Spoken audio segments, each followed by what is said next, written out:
Hey there fellows, so over the past few weeks I've been playing Zenless Zone Zero, Hoyoverse's newest game.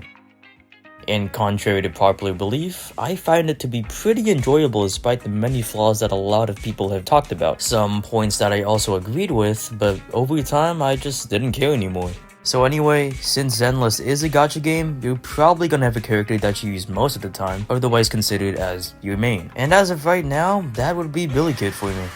Sick design, amazing personality, and pretty fun gameplay in my opinion, which is a pretty hot take. But overall, he's just a cool character, and yet there's still just one big reason not a lot of other people play Billy, and that would probably be due to his damage output. Now, I haven't truly done any theory crafting or wish to. I still could confirm that his damage is pretty lacking. I mean, just look at every tier list ever.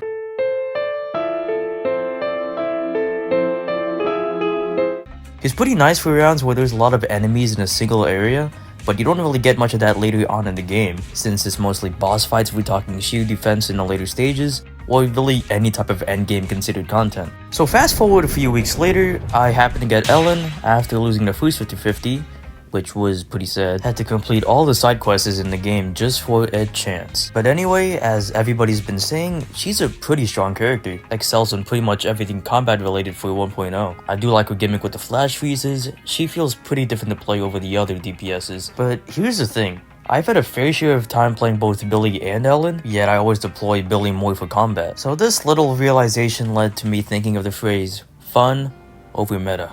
And also thinking the reason as to why we keep on using tactics that we know are near least effective. I mean, after all, a huge amount of satisfaction and entertainment comes from succeeding, right? Well, not entirely. So throughout all the various games I've played that have involvements of choosing from a wide array of characters/kits, I haven't seen a single unit be so horrid to the point of unplayability. I'd probably exclude Amber from Genshin, but there's some crazy people who got her to function properly as a working character and to do damage. And for those who have no idea who she is, she's considered to be the worst unit in the game by many. This kind of ties in with the phrase, as some people find it fun to make Amber at the very least viable.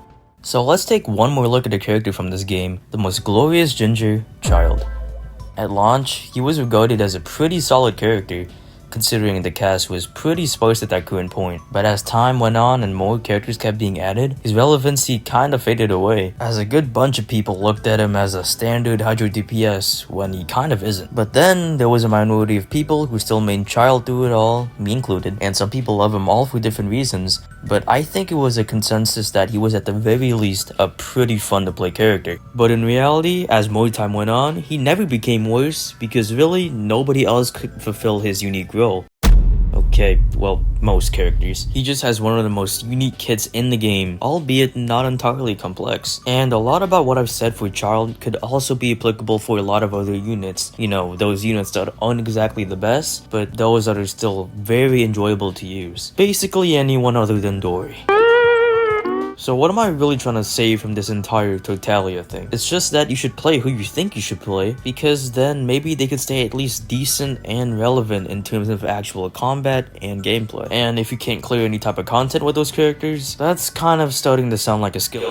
But it's not a controversial take at all. I probably think it's the most agreed on thing that you should play who you want. Now what might not be fully agreed on is that numbers are pretty fun to look at. I might have said all that, but it's time to dabble into the other side a little. Just seeing numbers increase progressively as time goes on is pretty satisfying, to be honest. It kind of gives you a reason to keep on playing the game if you have nothing else to look forward to. If you're doing any sort of endgame content, you're pretty forced to care about the numerals that you're outputting. And the fun or satisfaction comes from getting bigger numbers, which leads to faster fights and stuff like that. But those are just some of the effects of playing meta. The entertainment comes from getting better and doing better, not pure gameplay itself, which is understandable. But the main question to take away is, what's the point of playing the characters if you're not having fun at the same time? The counter to that would be what I said, doing more damage is where the value of fun comes in for some people.